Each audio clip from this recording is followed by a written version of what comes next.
جی السلام علیکم ورحمۃ اللہ وبرکاتہ۔ محترم بھائی نے لکھا جی دوسرا سوال ہے، اس حدیث کی تحقیق فرمائے من حسن اسلام المرئی ما لا یعنی۔ محترم بھائی یہ الفاظ جو ہے نا کچھ رہ گئے ہیں آپ سے لکھنے میں۔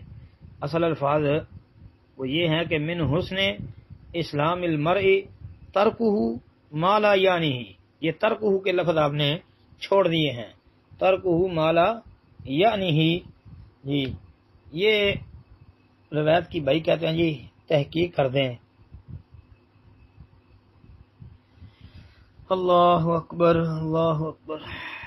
محترم بھائی یہ روایت جو ہے ثابت نہیں ہے، کئی کتابوں کے اندر یہ روایت موجود ہے۔ مثلا یہ روایت جو ہے امام طبرانی کی طبرانی اوسط میں 2881 نمبر پر، ابن عدی کی الکامل میں جلد 2 صفحہ 277 پر، اور پھر اس کے علاوہ امام ابو شیخ اصبہانی کی طبقات المحدثین جلد 4 صفحہ 64 پر، اور اسی طرح ان کی کتاب الامثال میں 53 نمبر پر، اور خطیب بغدادی نے تاریخ بغداد جلد 5 صفحہ 172 پر ذکر کیا ہے، لیکن یہ روایت ثابت نہیں ہے۔ سنن ابن ماجہ کے اندر یہ روایت 3976 نمبر پر، اور جامع ترمذی کے اندر یہ روایت 2317 نمبر پر موجود ہے۔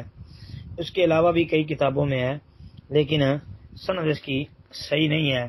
یہ دیکھ لیں قرہ بن عبد الرحمن جو ہے یہ ضعیف ہے، جیسا کہ تقریب وغیرہ کے اندر یہ بات موجود ہے، بلکہ امام ابو حاتم رحمۃ اللہ علیہ نے تو کتاب العلل کے اندر اس حدیث کو 1888 نمبر پر درج کیا ہے، اور کہتے ہیں جی ھذا حدیث منکر جدا بہذا الاسناد۔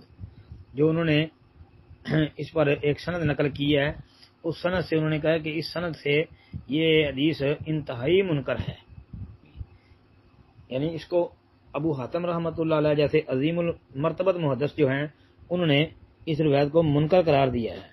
پھر امام دار قطنی رحمۃ اللہ علیہ جیسے علل کے ماہر ترین محدث جو تھے، انہوں نے بھی اپنی کتاب العلل کے اندر 1399 نمبر پر اس روایت کو نقل کیا ہے، اور اس پر خوبصورت کلام کرتے ہوئے بحث کرتے ہوئے آخر میں یہی رزلٹ دیا ہے کہ روایت سند ثابت نہیں ہے، یعنی مرسل قرار دیا ہے۔ تو بھائی یہ جو ہے مرسل بھی ہو تو مرسل بھی محدثین کے نزدیک ضعیف ہوتی ہے۔